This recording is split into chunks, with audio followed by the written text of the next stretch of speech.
Welcome to the new year of community calls. Super excited about it. And to kick it off, we've got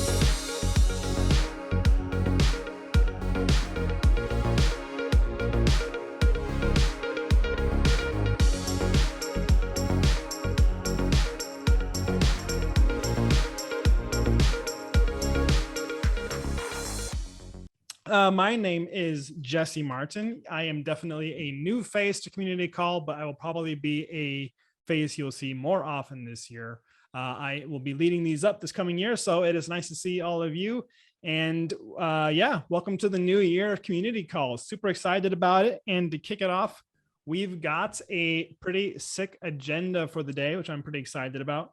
We've got a update on nested types, which if you're tracking so far on all of the work around nested types, this is big.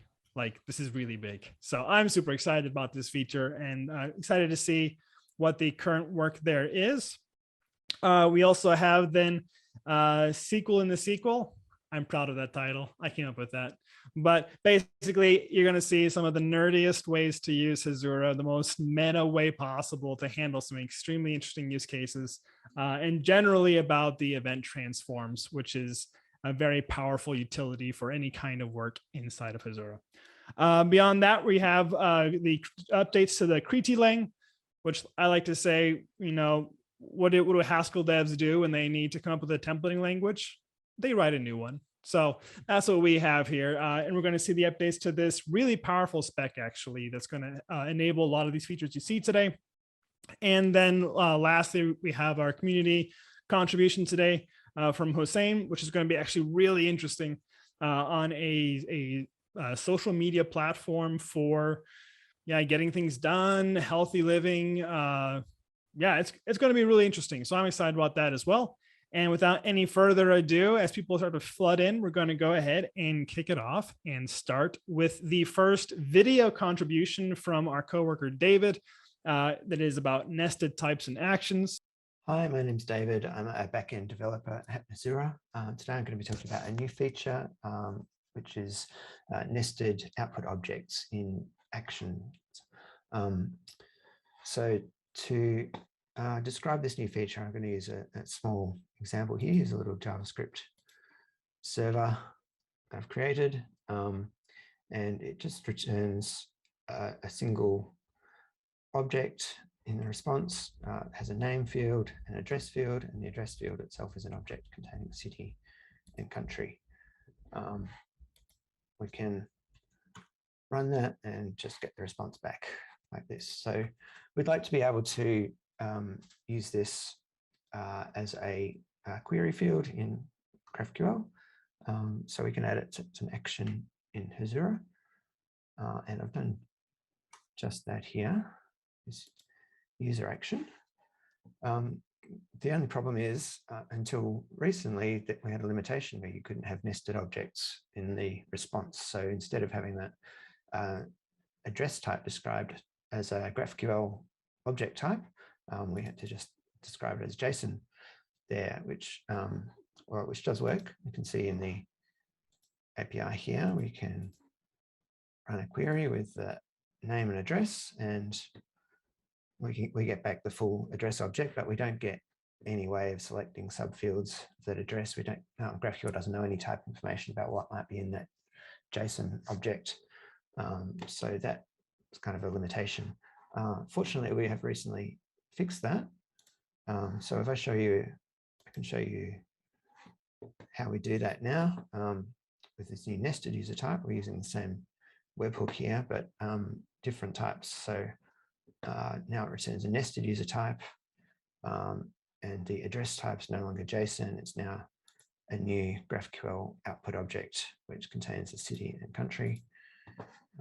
If I go back to the API and show the nested result, we see here we can actually select subfields within the address. So we might just want to see the country, but not the city. We run that and we get the country back. So that's it so far. One current limitation with this is that we don't currently allow relationships to be added on the nested fields. So for example, you couldn't add a relationship on this country field at the moment, but that's something we're working on at the moment, and hopefully that's a limitation that won't be around for too long. All right, thank you for your time today. All right, so that was the contribution about nested actions. It was a rather quick demo, so if there's any questions, I would just want to throw this out right now. Feel free to put those in the chat. We'll have a little bit of time at the end to address those, maybe pre-pen which feature the question is related to, and we will try to get to those as in order. There's also, we're streaming this live today on Twitter, on YouTube, on Twitch, and there are other places to leave questions. I will do my best to catch them there, but the best place to leave questions is here inside of the Zoom chat. So with that being said, we're going to go ahead and move on to the next feature, which is event transforms. We have another video for the intro half of this feature by Abhijit.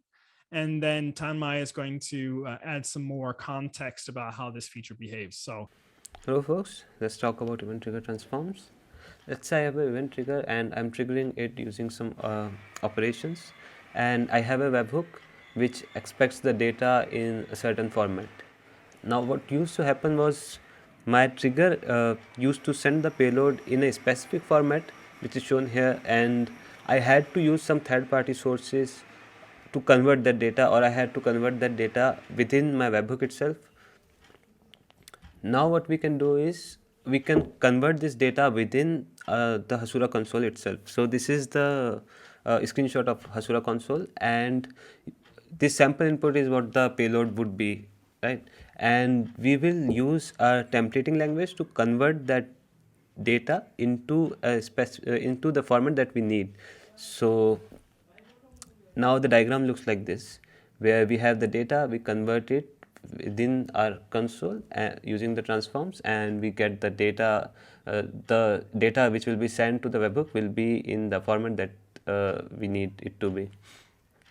It's a pretty useful feature, and I'll be showing the demo of how to do this now.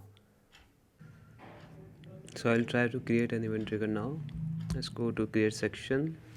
Let's say new trigger. I'll keep the default database. I'll select the public schema, and I'll select the users table.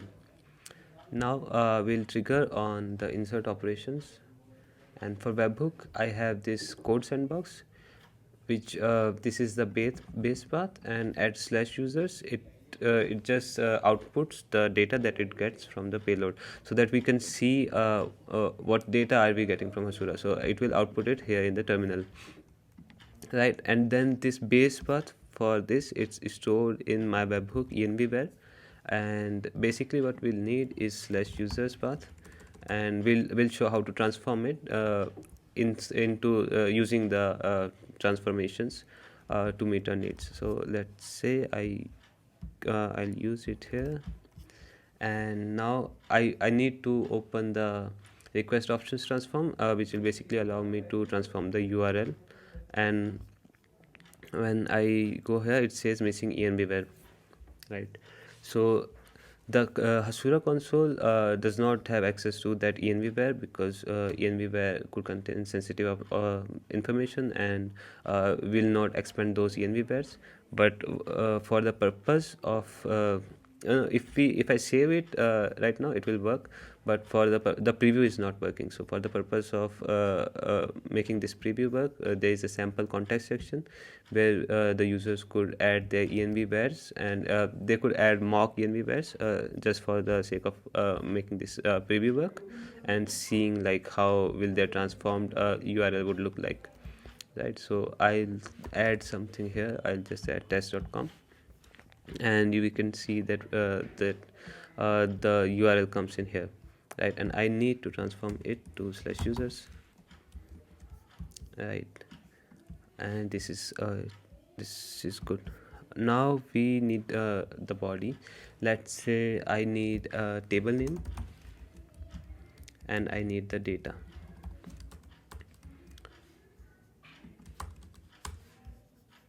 Right, this table name, and I'll get the data from body.event. As you can see, there is also an autocomplete which gets keywords from the sample input section, and it gives you an autocomplete feature. So .data.new, this should work. This will this is basically the payload that will be sent to my webhook, right? Now if I want to change something, right, like if I want to do delete and update operations, and I want my sample input to be representative of that, then I can hit this reset button, and then it will update the sample input, and you can use it accordingly in the request body section, right? But this is good enough for now. We'll go ahead and create this trigger, new trigger, and let's go to the data tab, let's go to the users table, and let's try to insert something and see if our trigger works. Right, first name first, last name last. If I save it, if I go to my webhook now, we can see that the data comes, and this is the new data, and then the table name comes, and this is the transformed data that we have. And Tanmay is going to add a little bit of additional color and kind of show a little bit more about how that actually goes into practice. So Tanmay, floor is yours. We looked at kind of event triggers and kind of what it lets you do, right? And you saw that this ability that you can kind of go into event triggers, configure that, and then you're able to kind of execute and run against webhooks without having to transform the payload in some kind of middleware lambda that you'd have to usually write. So we introduced this for actions first. And so that kind of made it easy for us to bring in kind of GraphQL APIs or bring in existing REST APIs into our actions pretty easily. And via actions, bring that into our GraphQL API pretty easily with that transformer. We then kind of brought in the same templating thing into event triggers, which is what Abhijit just demoed. And so you kind of see that here, where you can kind of go in and set up event trigger transformations, right? And this is neat. I'll take kind of two interesting examples of where we can, of where event triggers become useful. One is pretty obvious, where if you have an event trigger, and usually the first example that people often think of is, if something happens, send an email. And so you'll see an example with SendGrid, and you should be able to run that example and try that out as well. So whenever there's an event that happens, what this does is you can kind of set it up with an API key. And once you have the API key, you can have an event trigger that directly shoots off an email via SendGrid. So you don't have to have a middleware kind of thing in the middle, like a Lambda that takes Hasura's event trigger, converts that into SendGrid's API call, and then call SendGrid. You can just directly call SendGrid from Hasura. So this is kind of what that metadata looks like.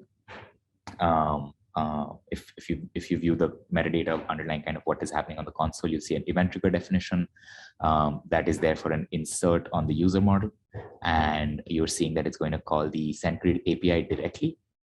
And there's a transformation here that converts our event payload, which is the user object, right, into kind of the transformation or into the body that SendGrid's API will expect. Right, so that's the kind of you should be able to try this out very easily. You'll find this on Hasura/DataHub, where we're starting to collect a bunch of these examples. So you'll find this on DataHub as well.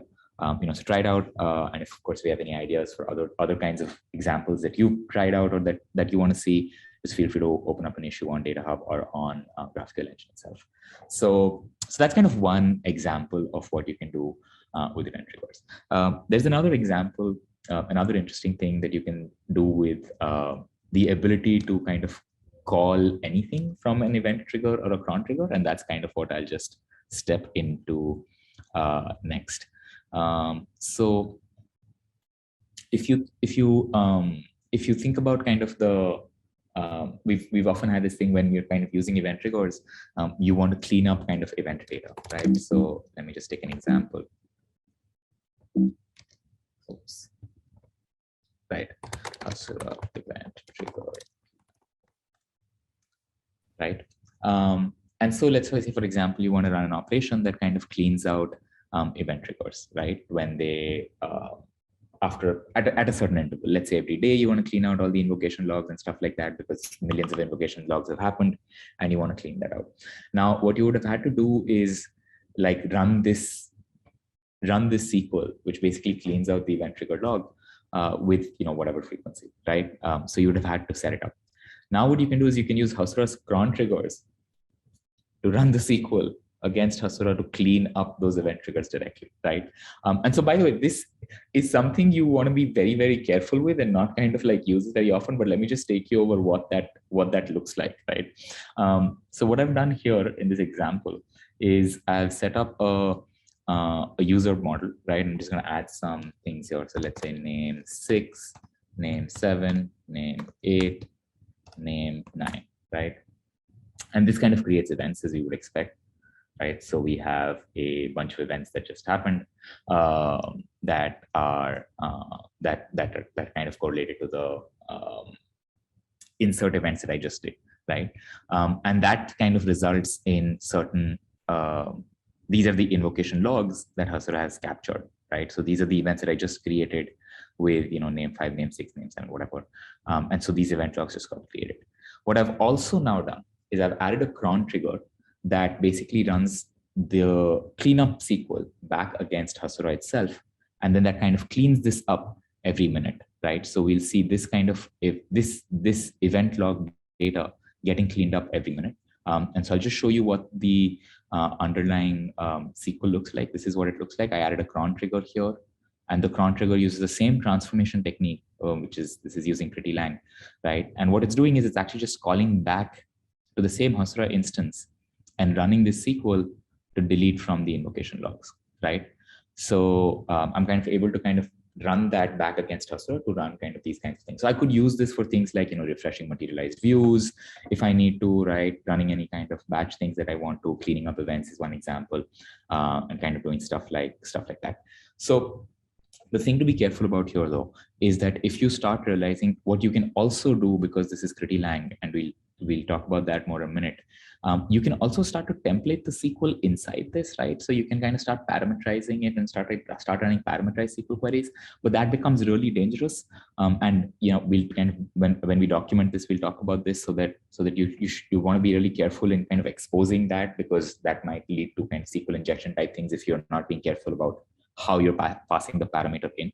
So if you start realizing that you're kind of doing more advanced versions of this, an approach that I would recommend is kind of creating admin functions like SQL functions, and exposing them as GraphQL mutations. And then just using request transforms to actually call those GraphQL mutations back into Hasura, right? So you can have a GraphQL mutation to like clean up events, or a GraphQL mutation to like an admin mutation to refresh materialized view. And these are admin only. And what you can do with a cron trigger or an event trigger is kind of just call those mutations again. And now, because it's a GraphQL mutation, you're not running raw SQL, you're actually calling a SQL method. So it's parameterized carefully and stuff like that. So as you kind of get into those use cases, that option becomes possible. So we'll share these in the descriptions for the call so that you folks can kind of take this for a spin as well. But there's all sorts of cool things that become possible by just being able to call Hasura back from Hasura itself with either event triggers or with run SQL. For example, if you're using Hasura's caching, you can use event triggers to invalidate the cache with the event trigger directly, right? So that kind of starts becoming possible with request transform. So we'll start doing a few examples of that. Cool. So that's on the event trigger side. What I'll do is, while I have the floor, I'll also quickly just cover some other product updates of stuff that's been happening over the last month or so, and then I'll hand it back to Jesse and Solomon to talk about some enhancements to the query templating language itself. All right. So first on GCP, Hasura Cloud, as you would have heard, as folks might have heard, is also now available on Google Cloud. So this is on 3 regions. So I think Frankfurt, Iowa, and another region that's available in the US too. So I think US West Central and Frankfurt. So this is available on request. We've also introduced dedicated VPCs that are now available on request. So if you want a dedicated VPC, peer that to your systems, just reach out to us and let us know, and we'll be able to switch that on too. So that's on the Hasura Cloud side. A few important updates on the BigQuery and SQL Server side. A bunch of enhancements on BigQuery's improvements to aggregations, so that they support joins as well now. Support for distinct on for the BigQuery GraphQL API. For SQL Server, upserts are finally in, which is awesome. Upserts are a little bit different from the way it works in Postgres, but upserts are just always a very useful thing. So a slightly different syntax, but a kind of very useful capability again, and some other improvements that you'll see in the changelog. So if you're using BigQuery SQL Server, please do give that a spin. Let us know. Some of the SQL Server mutations features do have to come into the console on the data side, I think, but otherwise the feature is already available on the GraphQL API or is already merged in the GraphQL API. On our restified endpoints in generating the kind of Swagger specification automatically, or the Open API specification when you're using the restified endpoints feature to create REST endpoints from Hasura instead of GraphQL endpoints directly. Some enhancements there that have landed as well. Support for request and response bodies in the schema, improved kind of some bug fixes and improvements on the way path segments and aliases show up in the Open API spec as well. So you should be able to try that out too.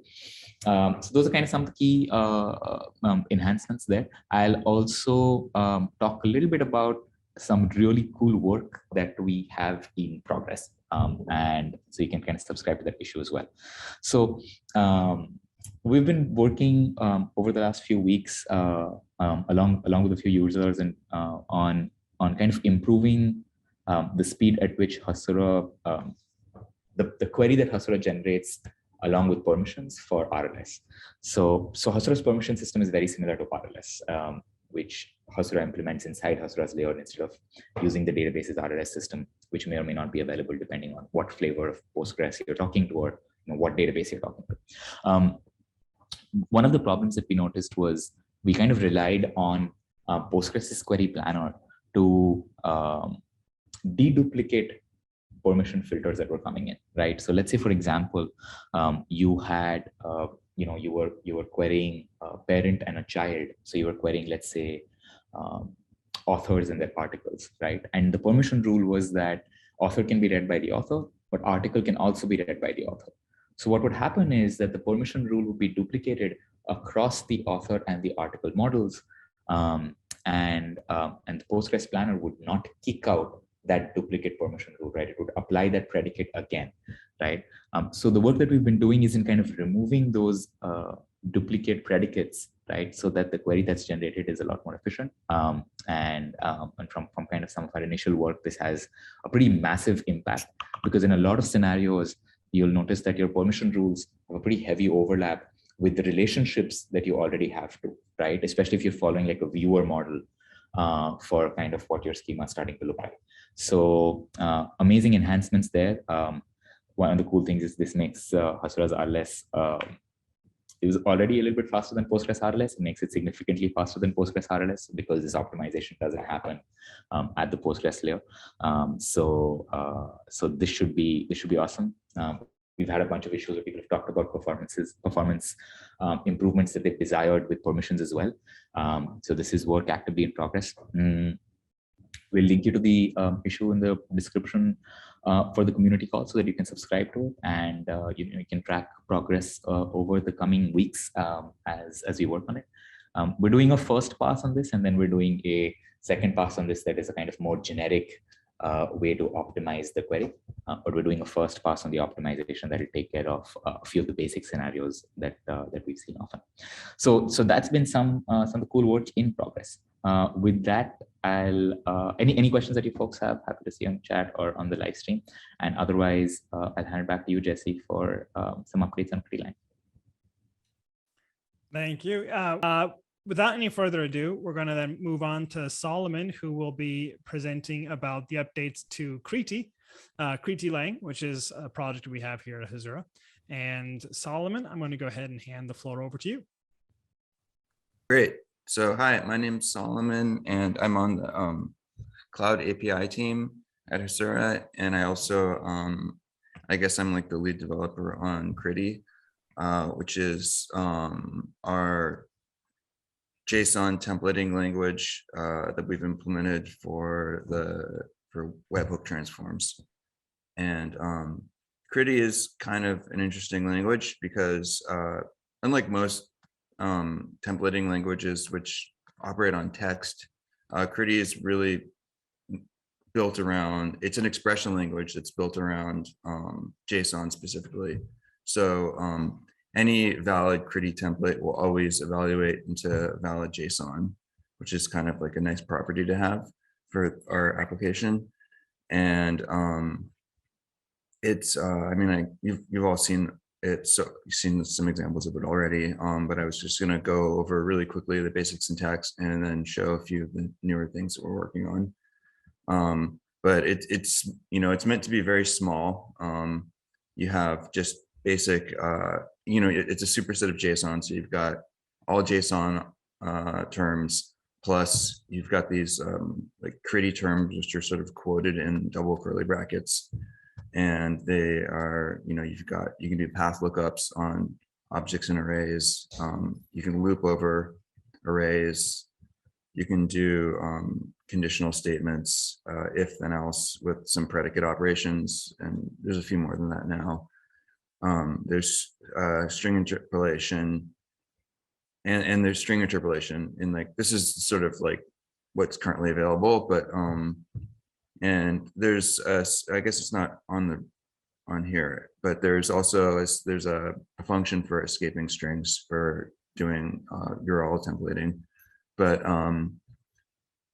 I can find the pull request for that to show you in a second. But what we've been working on is a few features to help with webhook transforms. Specifically, this is something from JavaScript, optionals, or JavaScript style optional chaining, which, so like normally when you're doing a path lookup in Critty, if an object is, if you're doing a lookup on some field in an object and the field doesn't exist, it's going to throw an exception. In JavaScript, you get an undefined. In Critty, we don't have undefined as a first class value, so we just throw an exception. And that's, you know, that's fine if you have like a really solid understanding of, if you have a solid guarantee about the schema from your API. But oftentimes with the web, that's not necessarily the case, and you can have different, you know, there's optional terms that can come in on over the in your schema, and there's various reasons why it might not, the shape might not be precise. So with this optional chaining feature, which just looks just like the optional chaining in JavaScript, you wherever you use it, if the field, in this case bar, is not bound, if it's undefined, then rather than throwing an exception, we just short circuit the entire path lookup and return a null value. So it doesn't matter what is past that point, and it won't throw an exception at that point. It'll just give you a null. So that way, then you can use that with in a kind of a verbose way with an if statement to have like a basic defaulting behavior for if a field is missing. There's an example of that right here, where bar is undefined. If bar is undefined, then we'll just default to null and perform the conditional statement without throwing an exception. So this is there's a pull request for this feature right now. It's not been merged yet, but that should be coming in pretty soon. And then another upcoming feature that we're talking about and working out the details on to sort of go with this is also kind of borrowed from JavaScript. That is, I mean, in JavaScript they call it the nullish operator, but that the semantics of that operator are really specific to JavaScript and how it handles undefined versus null. But so really, I mean, I should rename this document, because really what's going on here is it's a sort of defaulting operator. So if you use this operator on a null value, it yields you the value to the right. And if you use this value on a non-null value, then you just get that value back. So what this means is that you know, with the optional chaining, that means you can do a path lookup, and then if the field is undefined in your object, then you can have a default value other than null. And it's associative, so you can chain these things along, and there's other little tricks you can play with it. But between the two of them, that'll allow you to do things like check if if a certain session variable is in scope, and then if so, put it in your query parameters. Otherwise, put something else in your query parameters, or don't put anything in the query parameters, or whatever it is. So we think like this is going to be like a pretty useful tool. I mean, or the combination of these two is going to be pretty useful. And other than that, there's been some work on sort of improving error reporting, and so which should make its way downstream into the user interface of webhook transforms in terms of like more clear errors and explanations of what's gone wrong. And I think those are the main large new features. We added a bunch of like more predicate operations, like so now you can check like object and array membership using kind of like a Pythonish syntax, I guess, and just some more, just some basic predicate operations that you would expect to have in any programming language. And we're also sort of we're thinking about the syntax a little bit, and this is sort of nothing set in stone yet, but the one nice property that we like almost adhere to but don't quite adhere to is that any CRITI term is always quoted in these like double curly brackets. So you can always clearly distinguish between what is like actual JSON and what is an extension of JSON that will then evaluate into JSON. And the only exception is the loop in the if statements. So we use the double curly brackets in a kind of different way here, because you see the whole term isn't quoted in them. Instead, it's like you've got a declaration, a beginning and an ending declaration using them in both cases. And so we're thinking about if it's maybe worth sort of improving the symmetry of the syntax to sort of like, and how that might like improve clarity of understanding these templates, and also like how that would affect like implementation details. But this is all kind of anything like that, any breaking change like that would be like really well defined before it would go through. And we're like my only point of bringing this up is that we're still kind of working out some of the finer details with this language, but it's pretty much the basic operations and the principles of it being like a really simple, easy to use expression language that is embedded in Hasura that's kind of the core idea here. And we're just trying to find the best way to make that happen at the moment. But also we're like highly open to feedback from users. We would love to get any sort of comments on what you like or what you don't like about either the features that it has, or the syntax, or features that you wish it had. Anything like that would be really helpful, because this is for you guys. So yeah, thanks. That's about everything, unless there's any questions. Any specific questions, but one person did say that it looked amazing and that was exactly what they were looking for, even for another project. So definitely take it, stretch the boundaries, and see what you can do with that. Thanks, Solomon, for that demo. It was really great. CRITI, it really does enable a lot of power features between event transforms and action transforms. It's really going to be an incredible utility for expanding what you can do inside of Hasura. So super excited about that. We're now to our community demo for the day. This is from Hossein Yousefi, and we have a demo on Identi and how they built that with Hasura and Flutter. And I have to say, I've done, I think, 2 hello worlds in Flutter, like at major version intervals. So I'm super excited to kind of see how that development path looks. And without any further ado, Hussein, take it away. All right, thank you. Hello, everyone. It's Hossein. I'm the CTO and co-founder of Identi. Identi is a social network for habit builders. And I'm really excited to be with you today to share some of the stuff that we've been doing with Hasura and Flutter. So let me know if you can see this. Looks good. All right. So let's continue. These are some of the screenshots basically I have here from the app. the kind of story behind this app was I was kind of in this place with one of my friends, and he was just kind of like talking about how it's very cool if the advice that we are kind of getting on the internet about various things could be really actionable. So like this guy is doing this habit and that guy is doing that habit, and we are kind of just bombarded with all of these different information. However, we are not really doing anything about it. And so we identified a couple of problems. We realized that having a accountability partner, being around other people, where your action is kind of the behavior that everyone is doing, being a part of a tribe, that can really help you actually cause change in yourself. So that was 2 years ago, and we've been kind of creating this social network ever since. You can see here that we have different features.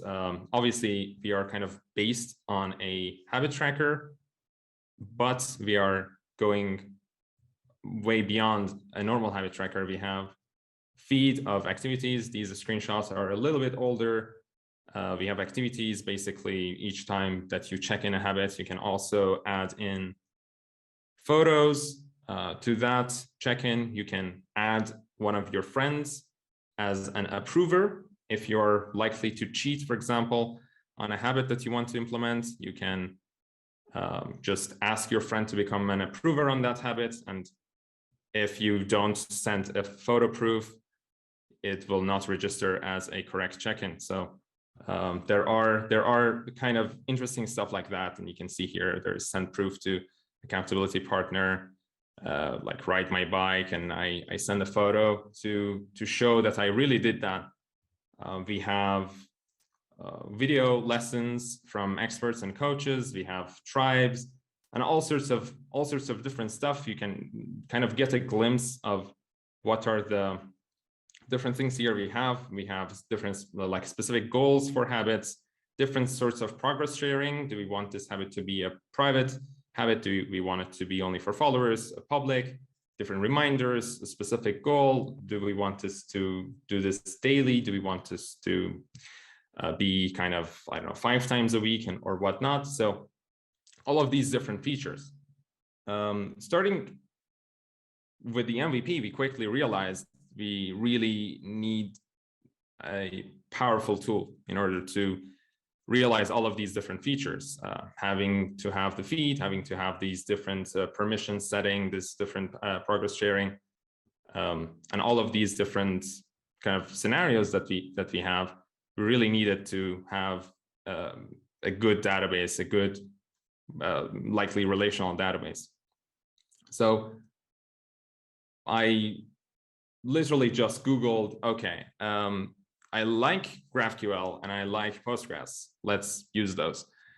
But I don't like to write my own resolvers necessarily. So I Googled Postgres and GraphQL, and the first term was Hasura, and I was hooked ever since.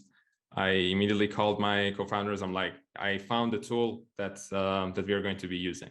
So this was like maybe the first month of ideating about this. So I've been using Hasura ever since. So it's been almost 2 years from kind of the version 1 and now with the version 2. So our tech stack is as follows. We've been kind of working on the very, very first version. I started using some sort of like a Firebase Firestore as well. We quickly got to the point that kind of dealing with kind of a NoSQL database, especially Firestore, was not really the great fit for us.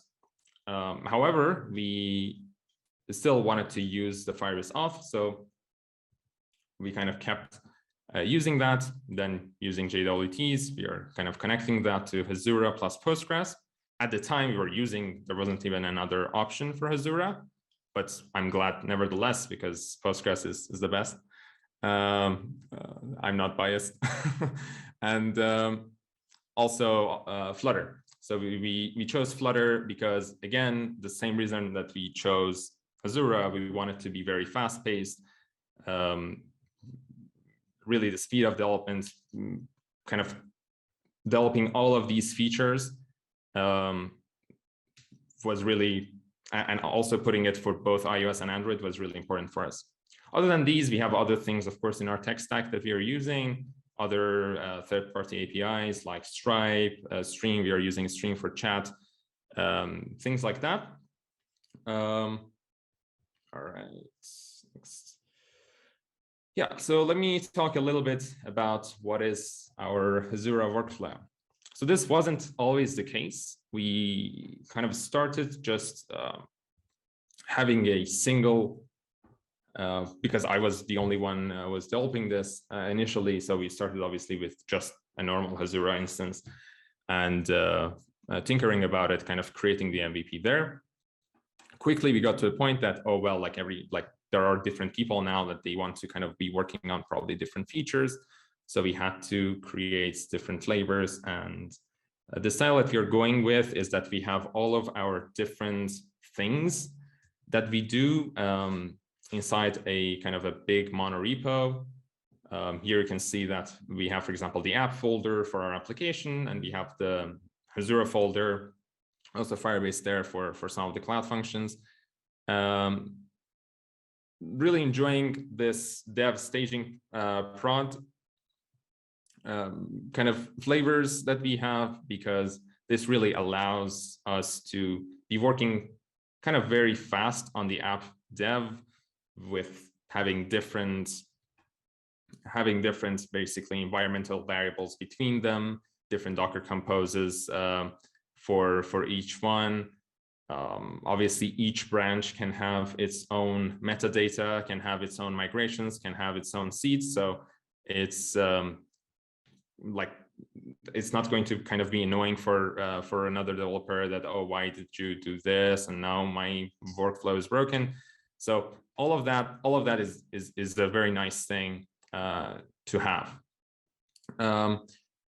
We also use this testing technique that kind of works for us, that we are not really kind of big on unit testing absolutely everything on Flutter, but rather we are kind of doing more of these end-to-end tests. And the way that I'm doing this is I'm going to probably show you in a little bit in a slide from now exactly the way that this is set up. But the gist of it is that we basically test all the way from Postgres and Hasura that are kind of real instances on Docker to the actual Flutter. So we actually run the Flutter test, and we see that Hasura and Postgres are actually working. So that has been working very good for us. We can actually see if the real thing works or not. Next, I also want to talk about the workflow, the package we are using basically for Flutter. Usually we were using other packages. This package is kind of a new one, and by new I mean like we've been using it for like, let's say 1.5 years, something like this. This package is just like basically miles ahead of the previous things that we used. It's really nice because it is kind of like Apollo if you're coming from like a JavaScript world. It generates all of these Dart types, obviously for Flutter, from the schema. It also kind of generates all of the immutable data types for queries, for mutations. And then you can use these fragments to read and write specific fragments of data within the cache. So really easy to handle even very complex caching situations. And for normal stuff, the optimistic caching just works perfectly. So if you have a normal mutation, say, I don't know, I mutate this, this text from A to B, just by providing that optimistically, we expect everything to work. So the result is going to come like, this is the type name, this is the ID, and this is B. It's going to kind of immediately update the cache. And for things that are a little bit harder maybe to do, say if someone likes a photo and then maybe somewhere else the total number of likes is going to change, and we don't necessarily want to return that through the mutation result, we could still kind of write our own cache handlers, very easy to do pagination, very well written documents, also just very easily extensible because it's been written as different type links, and you can just chain anyone that you like. So I highly recommend, if you're using Flutter, to give this one a shot. You can just Google it or look it up on pop.dev. Next, we have just some, I just wanted to make this talk maybe a little bit also useful outside of just the demo. So I added some more slides. We are using Firebase Auth, as I mentioned. So we've been facing some of the issues trying to get everything to work together between the auth emulator, the storage emulator, and Hasura. Kind of the problem is mostly with Firebase Auth that locally it does not really sign the JWT. So as you see, like the JWT has kind of like some sort of a string, then dot, and another sort of a string, then dot, and then the third part, which is the signature. So it kind of stops at the second dot there, doesn't have the signature, it doesn't sign it. Hasura, there's an open issue, I think, for the fact that it does not yet have a type none kind of encryption for the JWT.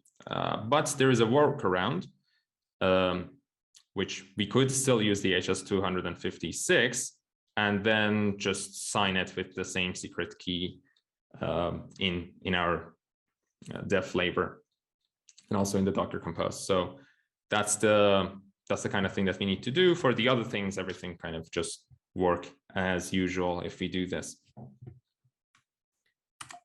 All right. Next, I wanted to also finish this talk off by talking a little bit more about the CI/CD. We are using GitHub Actions for the CI/CD and also some CodeMagic.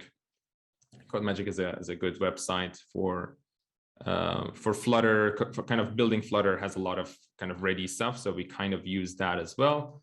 Not really including that here. Mostly the Hasura WordPress is entirely on the GitHub Actions side. So basically for testing, what we are doing is that here on GitHub Action, we are just creating the images for Postgres and Hasura, as you can see. So here I'm using Postgres 13 and Hasura 207. And just setting all of the environment variables and everything, installing Flutter, installing all of that, obviously, and installing Hasura CLI, and basically applying all of the migrations, metadata, and seed data to basically run those end-to-end tests that I've been talking about in the previous slide. And then we are just kind of randomizing the tests and running them. So these were some of my kind of select experience with Hasura, and yeah, we've been loving it, and I'm just curious to see what else you have for me. If you have any questions, you can just reach out to me also through this email address that I have up on the screen. This Monday, we are also launching on Product Hunt, so I don't know, pay us a visit there. So thank you. Thank you. That was great. It's it's a very interesting build pipeline, and it was great seeing another case where some of Hasura's features just allow you to adapt and adopt to the way that you build in a different tool chain, and then it just kind of works the way that you would kind of hope it did. It doesn't force you to change the way you already want to build. So really great.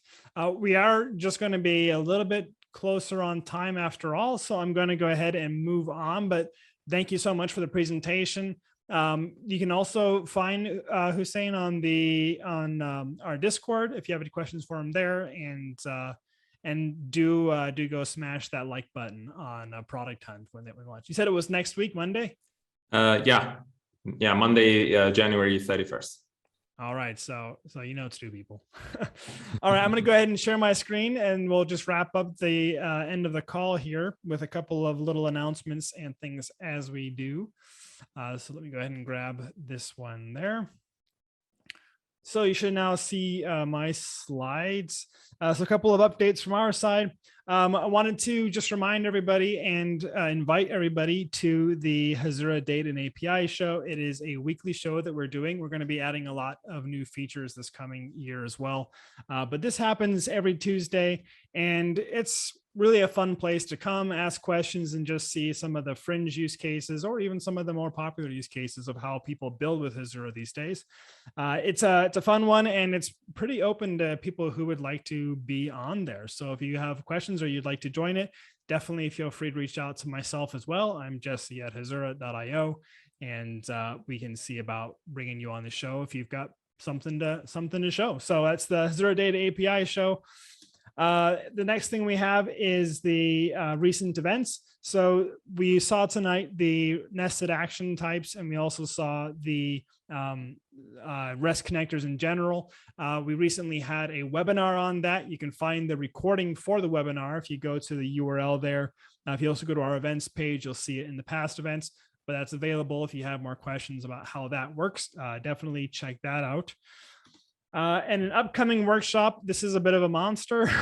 This is going to be a 6-hour-long workshop, start to finish, A to Z. How do you start a Hasura project locally, deploy it to cloud, CI/CD, setting up actions. It's going to have the works in it. It is unfortunately hosted by myself. So if you're okay with listening to this for 6 hours, then that is the place for you if you want to kind of see building with Hasura in 2022. It is a free workshop. It is hosted by AgentConf. And so definitely check that out if you would like to have a very long day. So bring the coffee, because I will definitely be bringing that myself, and we'll have a lot of fun with that one. Our next community call is going to be on February 24th. So don't miss these. We're going to send out more reminders even this next month. Something that we really find a lot of value is having these repeat events, repeat community touch points with you all to be able to show you what we're working on, what's in flight, getting some early feedback. It's a very core part of our ethos here at Hasura. So sign up for reminders on those. If you have any feedback, do let us know. Things that you like, things that you didn't like. We would love to hear more. I've got 2 polls to drop on you all here on the last slide as I say thank you. That would be great if you could just respond with a few little tidbits. I haven't actually launched a poll before with this, but I'm going to try and see if I can trigger this. I'm going to launch the poll here, and it's just a couple of questions that we have for how you like working with these community calls. It'd be great if you could just let us know. So we'll leave that up here for a few minutes while I say thank you again to all the presenters that we had today. We really appreciate the amount of time that goes into it, both internally as well as from our community. Hussein and I gave you I think a day's heads up for presenting on this one. I saw the app. I'm like, oh, we've got to have that in there. So really appreciate you being flexible on that. That was great. And if you have something you're building with Hasura, let us know. Post it in the Look What I Made on our Discord channel. Discord is the place where we have a lot of our community chat as well. So post things there and let us know if it's something you would like to demo or present at one of these calls. And I think we did have a couple of questions that had surfaced within the chats. Most of them around, one of them around Relay. Relay support is something we still are working on building out more and more. If there's a specific tutorial that is you're looking for on that, do let us know. I'd say on a GitHub issue, that'd be a great place for us to track that. And then another question was about Hasura support for SQL transactions. That is, so I believe you can hide those behind, you can expose those inside of Hasura, but I'm thinking that a better use case from what you're describing would probably just be using the built-in GraphQL functionality. Maybe raise that question on Discord and we can help you out there. So I think that's going to be it probably for the questions. I'm going to close this down in just a few minutes for the poll as well. Thank you once again to everybody for coming out today, and we will see you all at the next community call. Thanks again, and have a really great rest of your day. Bye.